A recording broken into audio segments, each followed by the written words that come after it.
bởi nhóm bạn mau cam vị thi ní đừng nhóm bắt bong ở các không ca sắc sắc vô lòng pi sắc này Islam mong cam vị thi về thì cái đừng bị bỏ tay cho Muslim Campuchia bởi nhóm bạn mau ấy đừng đặt sai khỏi mong bong bong này can sắc này Islam ấy mình ai chơi cầm lệ cái ai comment nơiក្នុងvideoនឹងបានមកចូលរួមកម្មវិធីពីពណ៌នេះបានស្វែងយល់ពីអាហារដែលពួកគាត់ញ៉ាំសម្លៀកបំពាក់ដែលពួកគាត់ស្លៀកនិងសាសនាដែលពួកគាត់កាន់ហើយជាឱកាសល្អខ្ញុំបានជួបបងប្រុសម្នាក់ដែលគាត់បានជួយរៀបរាប់តាក់ទងពី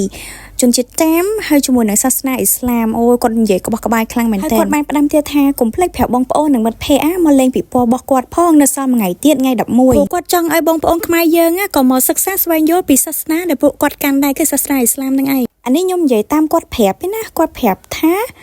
ពួកគាត់ជាជនជាតិខ្មែរខ្លះជាជនជាតិចាមហើយពួកគាត់ជនជាតិខ្មែរប៉ុន្តែគាត់កាន់សាសនាអ៊ីស្លាមអញ្ចឹងមិនមែនជនជាតិអ៊ីស្លាមទេបានន័យថាគាត់ខ្មែរប៉ុន្តែគាត់កាន់សាសនាអ៊ីស្លាមអញ្ចឹងអ៊ីស្លាមហ្នឹងគឺជាសាសនាដែលគេហៅថាខ្មែរអ៊ីស្លាមហ្នឹងហើយសម្រាប់ជនជាតិចាមគឺជាជនជាតិមួយផ្សេងទៀតហើយគាត់ថាជនជាតិចាមមិនប្រកាសថាកាន់សាសនាអ៊ីស្លាមទេជនជាតិចាមអាចកាន់សាសនាដូចជាពុទ្ធសាសនាព្រះយេស៊ូវគ្រីស្ទឬក៏អីចឹងទៅអានេះខ្ញុំនិយាយតាមគាត់ប្រាប់ទេណាអញ្ចឹងបើមានការខុសឆ្គងអីសូមបងប្អូនអ៊ីស្លាមយើងជួយ comment ប្រាប់ផងសម្រាប់បងប្អូនដែលគាត់កំពុងតែសម្ដែងលើឆាកហ្នឹងគឺពួកគាត់ជាជនជាតិចាមតែម្ដងហើយគាត់កាន់សាសនាអ៊ីស្លាមប៉ុន្តែពួកគាត់គឺមកពីប្រទេសវៀតណាមមិនមែនខ្មែរយើងទេរឿងខ្លះយើងកុំចេះតែហាមាត់និយាយតាមតែយើងឃើញឬក៏តាមតែយើងយល់យើងគួរតែទៅសួរអ្នកដែលជាជនជាតិដើមអ្នកដែលកាន់សាសនាដើមជារបស់ដើមរបស់គេនឹងយើងទៅសួរបើសិនជាយើងចង់យល់ហើយនៅក្នុងពិព័រណ៍នោះអូយមនុស្សច្រើនមែនតើស្ទះផ្លូវពេញហ្នឹងហើយរបស់សិតថាជារបស់ខ្មែរយើងតើបងប្អូនហើយមានបងប្អូនកាន់សាសនាអ៊ីស្លាមខ្លះក៏គាត់ក្រងជាសម្លៀកបំពាក់ខ្មែរទៀតមកប្រមូលផ្ដុំគ្នាហើយលក់សពលក់គ្រប់ទាំងមហូបខ្មែរ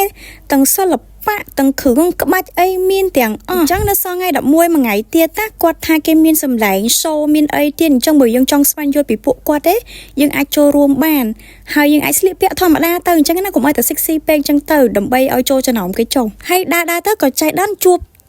តូបមួយដែលគាត់ជាជនជាតិចិនប៉ុន្តែគាត់កាន់សាសនាអ៊ីស្លាមក៏គាត់មកលក់ម្ហូបអាហារនៅកន្លែងហ្នឹងដែរហើយឡៅបាន friendly មែនតើហ្មងណាអត់ដែរស្គាល់ទេតែនិយាយលេងនិយាយជាភាសាចិនជាមួយគាត់ហុចសាច់អាំងឲ្យពីចកាហើយយើងចង់ផេលលើឲ្យគាត់ក៏គាត់អត់យកទៀតអញ្ចឹងមិនមែនឲ្យតែពាក់មួកហុំចិត្តហ្នឹងគេហៅថាជនជាតិអ៊ីស្លាមទេពួកគាត់មានជនជាតិជាសញ្ជាតិដូចយើងអញ្ចឹងក៏ប៉ុន្តែគ្រាន់តែពួកគាត់កាន់សាសនាអ៊ីស្លាមខ្ញុំនិយាយអញ្ចឹងត្រូវទេបងប្អូនយើងព្រោះខ្ញុំនិយាយតាមគេប្រាប់ដែរអញ្ចឹងតនេអាចទៅញ៉ាំអីហើយទៅសិក្សាស្វែងយល់និងមើលពីពួកគាត់បាន